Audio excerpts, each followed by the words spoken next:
Hello there everybody, Sam's Trains here, welcome back to the railway and welcome to another review, this time of a brand new train pack.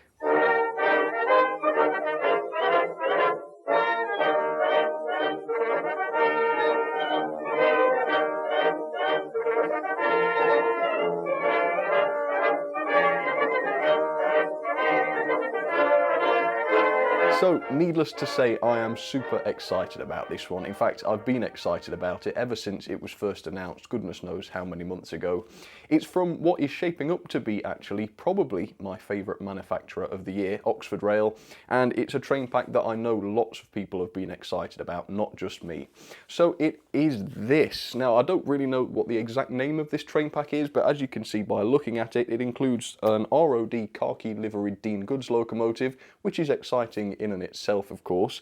However, that isn't the major feature of this train pack because, as you can see, we have possibly the largest piece of rolling stock I have ever owned underneath there, and that is the Boche Buster railgun. And if you want to know more about that, I will tell you all about it in just a second. Basically, it's a classic World War I train pack. I can't wait to get this out. It's not been out of the box yet. It's actually very reasonably priced. I bought this from Hatton's for £139, and when you consider the price of the loco is about 100 on its own, and the price of the railgun is over 50 on its own, that is a really, really good deal. Of course, both can be bought less expensively if you want to buy them individually, although obviously it does work out cheaper to buy them together.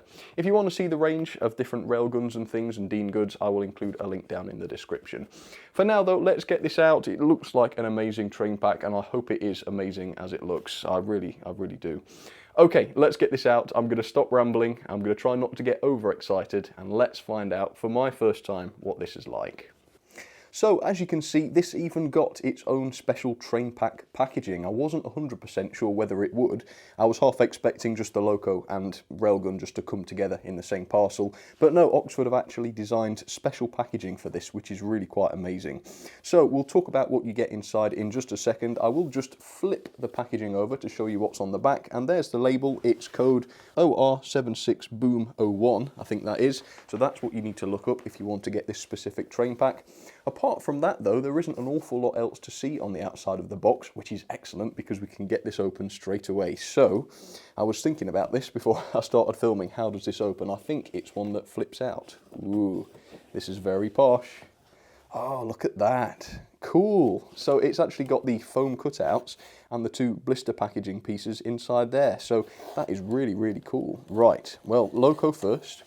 There we go. There is the loco in its blister pack, which is very, very nice. I'm really looking forward to getting another Oxford Dean Goods running on the railway. That's going to be amazing. But here's something I have never experienced before in any livery. It is the Howitzer 14-inch Boche Buster railgun, and what a monstrosity it is. Just look at the number of wheels on there. Wow, how can they do this for 50 quid? Let's see, 1, 2, 3, 4, 8. So it's got 15 sets of wheels inside there. That is astonishing. Do you know, just to buy 10 sets, I think, of Hornby wheels costs you over 10 quid. And to say the total cost of this railgun comes in at about 50, that is astonishing, isn't it? Absolutely incredible. I'm really struggling to understand how they did this for such a price. That is unbelievable. I can't wait to get that out. Okay, so behind the foam insert we have a booklet. I don't know whether this is going to cover the railgun or just the Dean Goods. It looks as though it is just the Dean Goods, but I'll show it to you anyway. So there we are. We have a photo on the front with some information. Feel free to pause and read that if you can, although it is pretty tiny, so I can't guarantee you will be able to.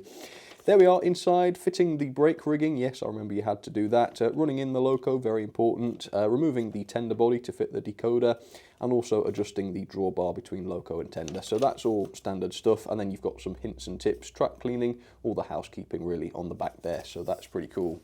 Okay, well, which shall I do first and which shall I save as best till last? Well, I think I'm going to have to do the Dean Goods first and save the Boche Buster until last. Wow, I can't explain how excited I am at finally getting this thing out. It is monstrous. It is huge. Right, well, if I can, I will try to resist opening up that, and we'll get to the Dean goods to start with. So I'm assuming this is going to open as normal. Yep, it seems to. So we have the resealable bag again, which Oxford often do, which is great. We have inside there the brake rigging, it looks like, a coupling for the front. We have some screw link couplings and some other accessories that you can fit to the loco if you want. So that's pretty good. That's, I think, more or less the same as my old Great Western Green Dean goods was. Right, so let's have a look at this then in the ROD World War I khaki livery. Cool. And it's amazing. I've said this before, I know, but it's amazing what a difference a change in livery can make. This looks like a completely different loco. And in fact, you know, it hasn't got any of the super intricate lining or anything like that, but it still looks like a really smart looking engine, doesn't it? And you know what? It's going to work really, really nicely alongside my City class from Bachmann. That's going to look fantastic because that's also in the khaki. So there we go. Yes, that is looking fantastic. I've always wanted to try one of these, and finally I've got one. Right, so it's got some good weight to it. The loco is pretty heavy, but unusually the tender is more or less the same weight, and feeling the tender chassis, it feels as though that is die-cast, so that is fantastic. The loco, I'm just touching bits of it to my lip now. Yes, the running board is certainly die-cast, and I think that is probably about it. Yes, the body seems to be plastic. However, that die-cast running board does give it a good degree of weight, which is excellent. So, yes, the model seems to be great quality. Whether it runs well or not, I'm not 100% sure. My old Oxford Dean goods is a bit of a sort of slightly underwhelming performer. However, I'm sure this one will be just fine, brand new as it is. So that's very cool. More on that in just a second. I will show you some of the details up close and personal on that. But for now then, let's not put this off any longer. Let's get this big beast out and see what this is like. So these are fascinating things. I will tell you more about them in just a second, but there was only 2 of them built, and Oxford have produced both. This is one of them, and there is the other one, which I don't think is in the camouflage livery. I think it's just a more plain green livery. Anyway, enough of that. Let's lift this out then and find out how much this actually weighs. Oh, the answer is an awful lot. It weighs a stupid amount. In fact, there's definitely some die casting on there. Yeah, this lower chassis definitely feels like it is cast. Wow. So yeah, this thing is quite a complex piece of work. Where to start? Well, first thing, let's look at the actual bogies, if bogies you want to call them. I don't think so, really. So you've got the entire assemblies, which pivot, as you can see, and then the actual lower section of each bogie is articulated as well, which is fascinating. What an interesting setup that is. And they both do that, so that is really quite complex, isn't it? I'm not sure how well that's going to work. I mean, surely it will work properly. These will have been, you know, designed so that they do run on standard track, but it will be amazing to see that actually work. Okay, well, the camouflage livery, I will talk more about this in a second, but yeah, the camouflage livery looks really, really complex, doesn't it? And I will try to sort of aim the gun a little bit later on and see how that goes, but we'll save that, I think, until I'm not holding it in my hands because I don't want to drop it. Wow, for the money, this thing is quite incredible, it must be said. So let's take both of these, the railgun of course and the Dean goods, up against my white screen, and we'll have a really close look at these, and I know already that I'm really going to enjoy this. So let's do it, and I hope you enjoy it too. So a little history of the Dean goods then. So these were also known as the Great Western 2301 class, and the Dean goods were introduced in 1883 to the design of William Dean, of course, for goods work on the railway. The class was produced for over 15 years, and in that time 260 were built in total. In 1917, 62 of this number were sent to France by the ROD, or Railway Operating Division if you like, to aid the war effort. By the end of the war in 1919, most of these were returned to England, and their withdrawal began long before World War II broke out. When the Second World War did come though, 100 of the engines were modified, painted black and brought back into service. By 1957 though, all members of the class had been finally withdrawn for the last time and scrapped, with only one example entering preservation. The Boche Buster, as I've already said, was one of 2 14-inch howitzer railway guns which briefly existed to serve during the First World War. They were actually mounted onto railway carriages, and their construction began in 1916, but they weren't completed until 1918. For aim, they would actually have to be moved around curved sections of standard railway track, since the gun mount could only be adjusted by about 2 degrees for fine tuning, so it really would have to rely on the curvature of the track to actually aim. The recoil from such weapons was incredibly immense.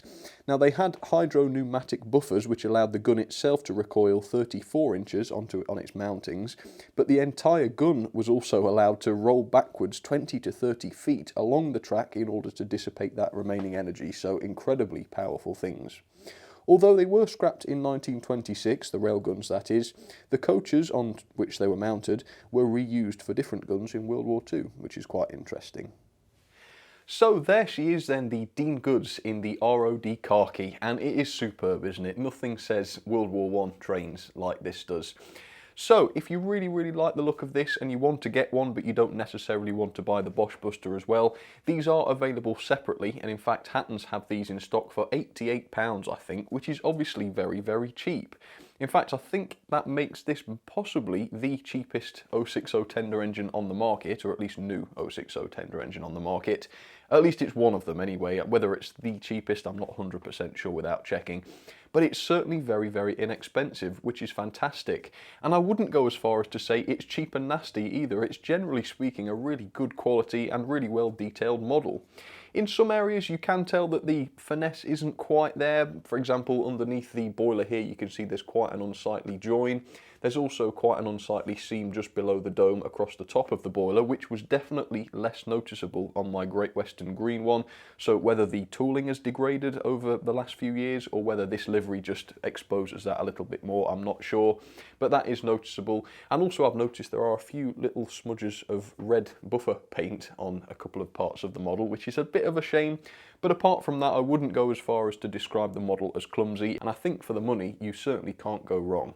So let's take a look at some of the details on this. Obviously the painted detail is quite minimal on this, as per the ROD khaki livery, but we do have the D on this side of the cab there. I'm not 100% sure what that is. I think we'll have to ask Callum Wilcox that. He's more of an expert on the ROD.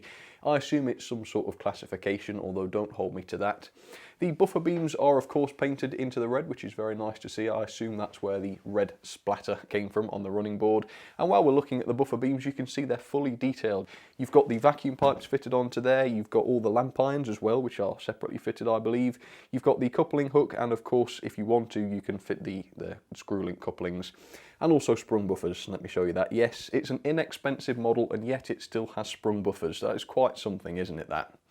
It's worth mentioning the actual colour of the ROD khaki, because it is very unusual, isn't it? And I quite like it. As I say, I think it looks really smart on a loco, and it looked pretty smart on my Great Western City class that also has that. So it's great, yeah, to see another engine in this guise, and it would be great to see even more over time. Okay, well, the painted detail probably ends more or less there, except for the cab, of course.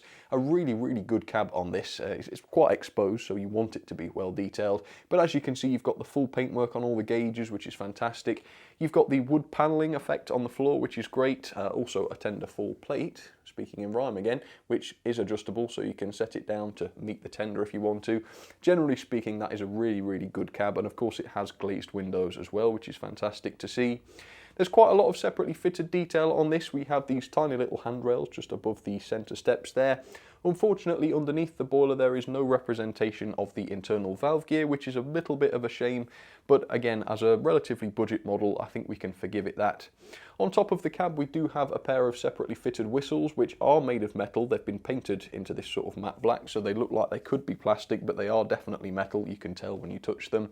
In front of there, I think this is separately fitted as well. We have the safety valve bonnet, and the top of that has been picked out in a slightly different colour as well, as you can see. The dome on this one is not the shiny metallic dome as it was on the Great Western version, but as you can see that's still there on the model, which is a classic feature of course of the Dean Goods. And the wheel set is also really nice and fine. You can see just how slim the coupling rods are on this engine, and that really makes a difference in terms of realism, doesn't it? I think it really does. We've got the separately fitted handrails, which are not just monochrome. I think the Great Western one had a slight inaccuracy, whereby the entire handrail was green even onto the smoke box area, and I think it should have been black. If that's not correct, please let me know. But on this one, the colour does change as we enter the realm of the smoke box to black, so that looks a lot better. And then also the smoke box door itself is relatively nicely detailed. We've even got the separately fitted smoke box dart on there, which is good to see. So the loco itself is very nicely detailed, and as I say, it weighs a lot too because most of the chassis is cast, as well as the running board, which is cast as well. The tender is also great to see. We've got the very large ROD lettering on the side, which is quite characteristic of the khaki livery, number 2330, as you can tell there. Once again, the tender is very good quality. You've got a lot of die cast on this, especially on the underframe. The coal load in the top, I always find, is a little bit chunky and perhaps a little bit on the unrealistic side, but it's certainly nothing to complain about. And then you've got a few different controls on here as well, which have been picked out into silver, which actually just adds a splash of a slightly different colour, which is quite nice to see. And then around the back you can see once again we have the vacuum pipe pre-fitted, more sprung buffers, and this time we do have the NEM coupling fitted to the back there as standard, which is good to see. So there we go, that is the loco. Very, very nice it is as well. However, I'm pretty sure what we're all more interested in, possibly, is the howitzer railgun. Now, if it won't fit against this white screen, which I'm thinking it might not due to its size, I might have to do this on one of the tables, but I'll do my best. Let's take a look at it. Alright folks, I have just about, anyway, managed to get this in shot, and this thing is incredible. I think there's no other word for it. It is absolutely humongous, and the level of detail is just out of this world on this. Now, just like the Dean Goods, you can buy these separately from Hatton's, and the price for this, right, are you ready for this? Sit down if you're not already. £51. £51, that is just insane. In fact, to be honest with you, I'm waiting for the email from Hatton's to say it was all a mistake and actually this is going to be £200. Wait till you see the level of detail on this and you will understand how ridiculous £51 is for this. There is so much detail on this, most of it made of metal, by the way. There are loads of separately fitted metal parts, not to mention the livery. I mean, look at the complexity of this camouflage livery that this is in. I know companies, and I'm sure you'll know who I'm talking about, who would slap 200 quid as a price tag onto this model just because the livery is as complex as this. In fact, I would love to know how Oxford actually pulled that off so inexpensively. It is crazy. Okay, well, let's have a look. Well, where to start? Well, I think you get the picture with the livery. Let's take a look at the actual bogies then. Now, these are not symmetrical. We've actually got 3 wheels on this back section of bogie and 4 on that one. Then the next one has got 4 and the next one's also got 4. So it's not as though they can even duplicate those parts. Let's take a close look at those then. They have metal wheels on them, all of them metal wheels. So we've got, well, 30 wheels on this thing. 30 metal wheels, that is bonkers. You've got these tiny little wheels on here, presumably for the brakes, I assume. I'm not 100% sure. And just look at the fidelity and the detail of this. There is such a lot of detail on these bogies. You've got real metal chains on the fronts, look, where we have NEM couplings also fitted. Metal buffers, nothing plastic here. I don't believe they're sprung, but that's relatively minor, I think, given the rest of the model. Above here, we've got this support structure, which exists just in sort of near the muzzle of the gun. And there's actual wire rigging on this. No, not wire, sorry, it's like cotton rigging almost. Actual real string though that you can touch and it moves. Absolutely incredible. You've got this little turning wheel, which I assume must have been something to do with aim, perhaps in real life, in order to adjust the railgun itself. We haven't even talked about the railgun itself, which has the camouflage livery on it, and it is actually able to adjust up and down. Let me show you this. And it does click. So you've got set positions, that's 1, 2, 3, and I think there's a fourth? Fourth, yes. Oh, and even a fifth. So it can pivot up like that, as you can see, which is just fantastic. Look at that. What an imposing sight that must have been. And of course, we've got Bosch Buster, not Bush Buster, let's not get into that. Written on the side there, as you can see, nicely printed. I suppose the tiniest criticism of this would be that there is a bit of an unsightly seam line that goes along the whole length of the thing, which is a little bit noticeable, I suppose, because of the livery that's on it. But besides that, you know, it's not a huge deal. The back of the gun is worth looking at as well. You've got this door where I assume the 14-inch projectiles would be inserted. That must have been an interesting job. And then looking at the side, as you can see, you've got all these different ladders so that the crew could actually access the top platform. platform, and you've got these little metal platforms as well, which are all separately fitted and metal, by the way, so they're really good and sturdy, which again, in real life, I assume the crew would use to climb up on them. You've got all sorts of wiring, as you can see, which is really complex. I think it's separately, yeah, it's all separately fitted, as you can see. You've got the wire handrails, which again are all metal, and they go all the way along the model. There's loads and loads of those absolutely everywhere. Now, I'm not 100% sure what this is, but I'm going to have a good guess. This to me looks like some sort of sled. And if I had to guess, because of the lifting equipment, as you can see, which is up here, and again, this is all separately fitted, I would assume this is where they would actually store the ammo, and this sled here would be used to carry the ammo towards the front of the gun, which means I wonder whether this whole assembly has been put on the wrong way. Yes, it's removable. Let's have a go. So if I flip that over, will this fit on better? Yes, I think so. So I reckon, I'm not 100% sure, because now this sled is able to feed projectiles into the back of the cannon, which I think makes a bit more sense. So yeah, let me know. Do you think I'm right about that, or should it be the other way? Well, I'm going to leave it like that because it looks right, but if it's wrong, please do let me know. This thing is astonishing. And once again, Oxford Rail have proved what can be achieved for a small amount of money. It's a complete myth that an incredible piece of rolling stock has to cost an absolute fortune. Because here we have this 370-gram piece of rolling stock. Yes, it is nearly half a kilogram heavy. It's just so detailed and so inexpensive and so incredible to look at. It's just blowing my mind very slightly, to be honest with you. So incredibly impressive. And as I say, all those metal wheels, yes, there are 30 of them, and it's still incredibly freewheeling, as you can see. It's very, very free rolling. In fact, I've had trouble keeping it still while I've been filming close-ups of it. It's just incredibly good quality. So yeah, really impressed with this thing. I can't wait to get this thing tested, and in fact, that's what we'll do straight away. Let's get the Dean goods and let's get this thing down onto the track. I'll be amazed if this thing is able to negotiate around second radius curves. I will be amazed, but well, only time will tell. Let's give it a try. Oh man, that railgun was astonishing. Mind blown. I mean, how is that not a £200 model? It's just mind-boggling, isn't it?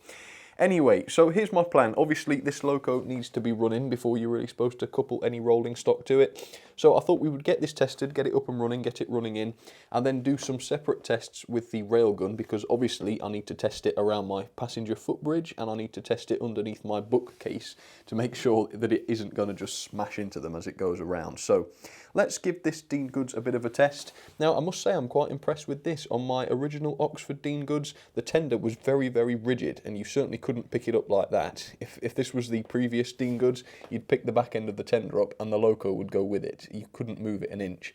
And that caused problems, particularly if you have a layout with an incline on it. But no, this tender is a little looser, and that does seem to work. And it's not just the screws holding the drawbar that are looser, they are fully tight. It just seems to be slightly different. So whether they've altered it or whether that's just due to a manufacturing tolerance, I don't know, but that is a lot better. The mechanism in these Dean goods locos is fantastic as well. The motors are a bit dubious, or at least they were with the previous batch, so we'll have to see how this one goes. However, you've got a full set of bearings on the wheel set, all-wheel pickup on the loco, and all-wheel pickup on the tender. You have full tender pickups, and again, this is a cheap model. Well, I don't want to call it cheap. It's an inexpensive, affordable model, and yet it has features like that. It is just incredible. Oxford Rail, I love them. They are superb, aren't they? Truly superb. Right, well, let's see how this works then. I'm really hoping that the motor is going to be a good one in this, because the, well, second to last Oxford Rail Dean goods I had to go back because it didn't work right. So please cross your fingers, people on the internet. Please. I'm crossing, well, just one of mine. Is it bad luck to cross both? I don't know. What am I talking about? Okay, turn the power up. Let's see what happens. Backwards first. Okay. Oh. Yep, there we go. Well, it works. It works. It hasn't been running properly yet, so maybe it won't be at its best. I should always say that as a bit of a disclaimer. Although, actually, that's gotten a lot smoother very, very quickly.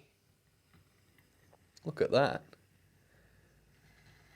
You know what? This one runs a lot faster than my old Dean goods does, which suggests that there's probably an issue with that one. But no, this one seems way better. Yeah, I've never seen one run as well as that. Man, that is very, very impressive.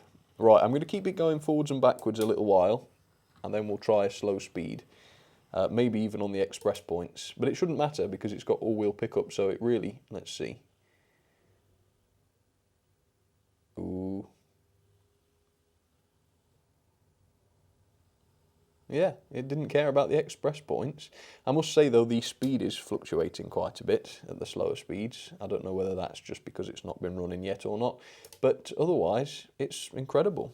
Let's try that slow speed. Look there. I mean, it's not amazingly slow, is it? I mean, yeah, it's not got an incredible amount of slow speed performance behind it yet, but what I'll do is I'll set it to a medium speed, we'll get it running, and there's every chance it might get a lot better as it goes. So let's try that now then, we'll have a quick look at her run, shall we? Yeah, that is miles better. That runs 10 times better than my other Dean Goods does. And I've had a word with Scott at Oxford, and he says that yes, they've had different motors put in these days, which is fantastic. In fact, let me show you my Great Western Green one, set to the same speed. Look, so 40 on the controller, you saw the khaki version, now look at the Great Western version at 40. Yes, not particularly lively, is it? And it stinks as well. So the new motor has worked wonders for those, it really has. Look at it go. And yes, I know it's nice to have locos running nice and slow, and don't get me wrong, this one can still do that. It's just not unnaturally slow, and it has got the speed behind it if that's what you want. It's nice to have the option, and this one gives you that.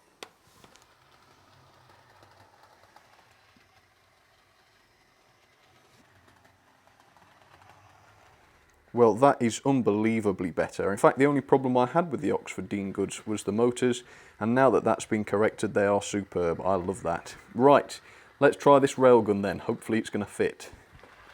Alright, so the bookcase is slightly more permanent than the passenger footbridge is, and it's also a little bit higher, so it might be, well, we'll be in trouble if it doesn't work underneath the bookcase. However, if it does and just catches on the footbridge, that's okay because I can just take the footbridge out.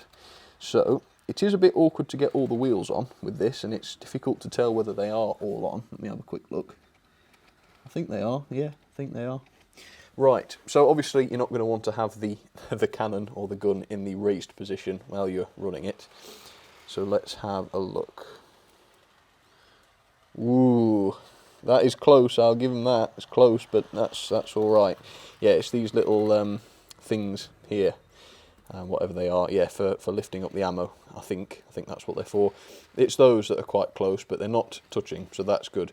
Right, let's take this on to Gordon's Hill and see if it manages underneath the passenger footbridge or not. Right, let's see, shall we? Here she comes. I'm going to have to do this nice and gently because I don't want to damage it. Is it going to go? Ooh. Oh, look at that. We're talking 5 mil? 5mm clearance there. Just get the whole thing under to make sure. Yeah, that's going to be fine, I think. That is plenty. Well, I tell you what, I was sure it wasn't going to fit, but it does. That is something, isn't it? That is certainly something. Right. Well, I'll keep the Dean Goods running in, and once she's done that, we'll give her another slow speed test, and then we'll try the railgun couple to her. Now, it desperately wants to run away, so I'm going to let it. Bye, railgun. See you later. Look how freewheeling it is. 30 wheels, and there's still not enough friction to stop it.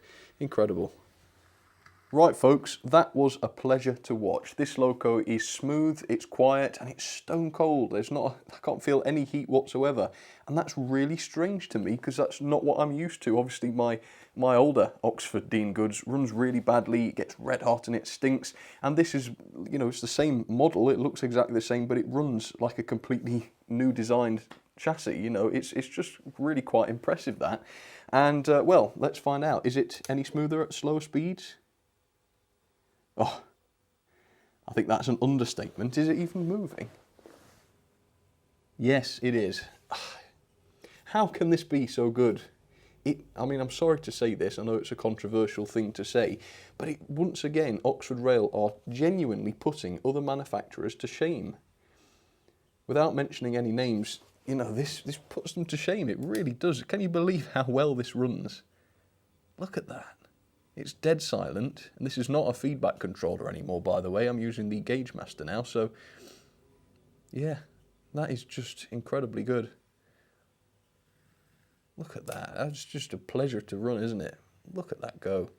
Right, and I've also tested the pulling power. It's not an amazing puller, it must be said. 0.18 newtons, I believe, which is just above, actually, the Oxford Adams radial tank and below the Ellenway R Class 5. So yeah, it's not a terribly mighty puller, but you know, it's not really supposed to be, is it?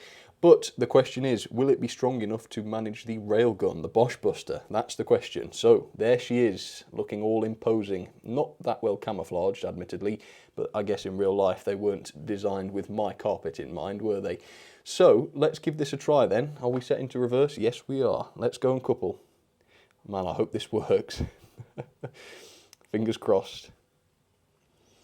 Now, this should go without saying, but I am pretty incompetent as far as scenery goes, so I am going to run this pretty slow just for the first lap at least, just to make sure that it's not going to smack against any trees or anything else that I've not considered. I'm sure it won't do, but just to be safe, I don't want to ruin my beautiful new railgun before it's even had chance to run around the room properly. So I'm going to do this gently, and let's see how it goes. Let's keep it slow, and let's watch very carefully. We've got the other Dean Goods there ready to run in just a second, but here comes the railgun. Now again, you'll notice that the loco has slowed down, but again that's due to the controller I'm using. Oh yes, it has slowed down quite dramatically. Normally I would use a feedback controller so this slowdown wouldn't happen, but yeah, I'm going to have to speed it up, aren't I? It's not that the loco's underpowered or anything, although maybe the gun is touching something. Let's just, I won't speed it up until it's gotten past these trees. These trees are what I'm worried about. Ooh, ooh. I think we can just about get away with that. And in fact, now it's on the straight, it's sped up again. Alright, well this is a good speed, I'm liking this. This is safe. Yep, it's okay, she hadn't caught on anything. I think she was just going a bit too slow. Lost all the momentum. Right, well we know it's going to make it under the bookcase, but let's just watch to make sure. Oh yes, that was okay. Well, it's not going uphill anymore now, so it should be a little better. I just can't get over how cool this thing looks. It really is cool, isn't it? Look at that. Ah, what happened? Ah, oh dear. See if we can't get it by there. Oof. Yes, oh, I hadn't thought of that. Righto then, well, middle line it's going to be then. Actually, that wasn't nearly as bad as I thought it was going to be. It wasn't catching everything, it was just a couple of trees and, of course, that coach rolling stock holding cabinet that I've got. So, yeah, it's going to have to go on the inside line, sorry, middle line, like so. Let's see how that's better. And it managed those points all right, I'm impressed. Right, we're going for it, folks. Bit faster this time. Oh, yeah. I think middle line's the one. Oh, that was close to that line side hut. Wow, look at it go. It's just amazing that such a massive piece of rolling stock works all right on the layout. I mean, I am the person that can't run Bachmann or Dapol mega boxes around my track without them derailing, and this thing hasn't derailed once. What a fate-tempting thing to say. But no, seriously, it's very, very reliable. So yeah, whoever it was at Oxford that came up with this, well done. I am blown away by this. It's more impressive than I expected it to be, and I'm loving it. I really am loving it. The only problem is I haven't got many excuses to run it very often.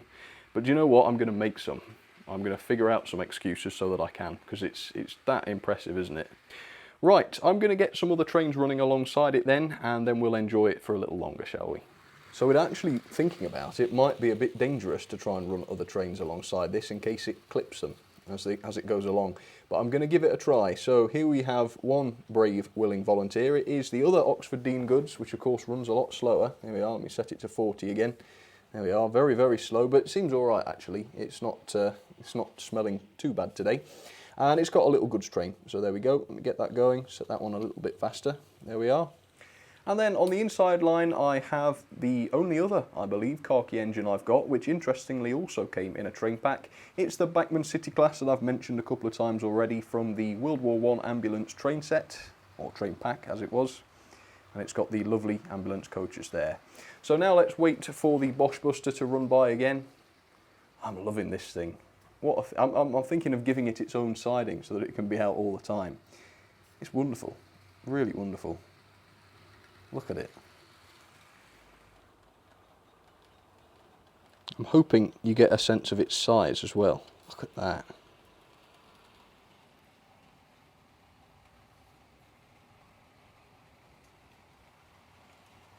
I must say I'm astonished by the price of the thing. How can they have done that for the price of about one coach? It's just madness, isn't it? Really wonderful stuff.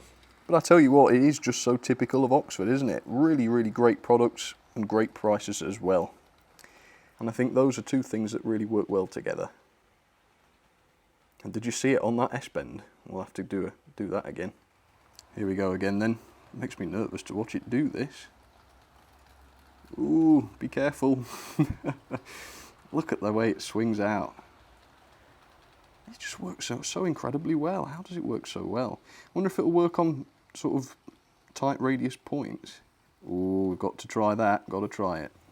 Right, just for the record, I do know it doesn't have a hope in hell of doing this, but I feel I ought to try it just to see, just to prove it. Right, slow down. Let's see.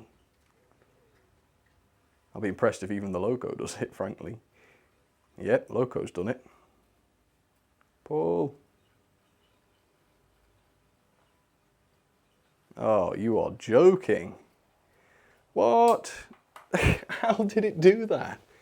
How did it do that? That is bonkers. Let's go backwards back over it.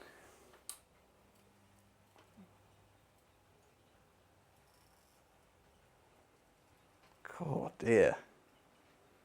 Look at it contorting. There's no way the real thing could have possibly done that, really? My word, that is wonderful. Oh, crike. Oh, this is the best piece of rolling stock I've ever seen. Incredible. Alright, so here goes my ratings then for the Oxford Rail Boom 01 train pack. I really desperately wanted to give this 5 stars on all counts, but I've got to try and swallow some of that excitement and be absolutely accurate. However, it is pretty close to perfection in my opinion. The level of detail, I think if I was judging the Bosch Buster railgun on its own, I would probably be tempted to give it a 5, but obviously there are 1 or 2 parts of the Dean Goods engine which are a little bit on the basic side, specifically the lack of valve gear, for example, between the frames. So I've knocked off half a star for that, although obviously overall the level of detail on both items is absolutely excellent. The performance is superb. First of all, I thought the Dean Goods wasn't going to run very well to start with. It was a bit sticky, wasn't it? However, the running in period has made a massive difference and it now runs absolutely wonderfully. The railgun, I'm amazed that it actually works as well as it does on the layout. I was expecting constant derailments, I was expecting it to be whacking against the scenery. It really respects the loading gauge actually, and it works amazingly well. So full marks on performance, it's incredible. The mechanism on the Dean Goods is superb as well. A very high quality mechanism on board there, and that is exactly what you want with the new motors as well, which is excellent. The quality is so close to a 5. I think the quality of the Loco was more or less spot on, except for the small paint spatters I saw on the Dean Goods. The Bosch Buster railgun, again, top-notch quality. It's just that slight assembly issue with the ammo sled that was mounted backwards. However, it was easy enough to fix that, so I'm not going to deduct much of a mark from that. So 4.5 out of 5 stars on quality. Value then, now this is something else altogether. This cost me £139, or £51 for that railgun on its own, or £88 for the Dean Goods on its own. That is mind-blowing, so I've given it a 5+. Not something I'm going to do often, but this one is better than anything else I've ever seen in terms of value, so I think it deserves a 5+. Overall then, that is 9.77 out of 10. I think that might be the best score I've given all year. Let's see if it is. Right, rankings. Yes, it is. It's top of the list. Just above the N7. What a wonderful train pack. I love this. This is amazing in my opinion. If you want to get one too, I've included a link in the description. You really can't go wrong. This thing is wonderful.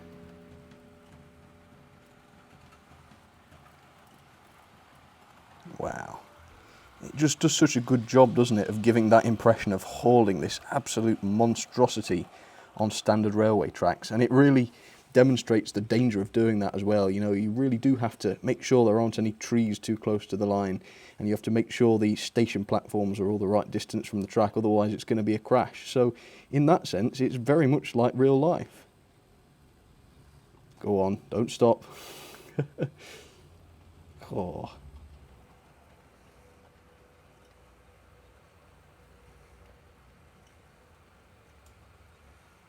Alright then folks, well, to say that I'm impressed with this is a massive understatement. The Dinguds is superb, but the railgun just completely sets new standards as to what is possible with 00 gauge model railways. It's just incredible. So I hope you enjoyed that. Let me know what you thought in the comments. Let me know if you'll be getting one, I guess. I'll put up a poll so that you can. Wow, I thoroughly enjoyed that. I'm going to have to go and sit and calm down, I think, in fact, after that, because that was just so good. Well folks, thank you for your time, thank you for watching, links in the description if you want to get one for yourself, and I will see you all very, very soon. Cheers everybody, take care of yourselves.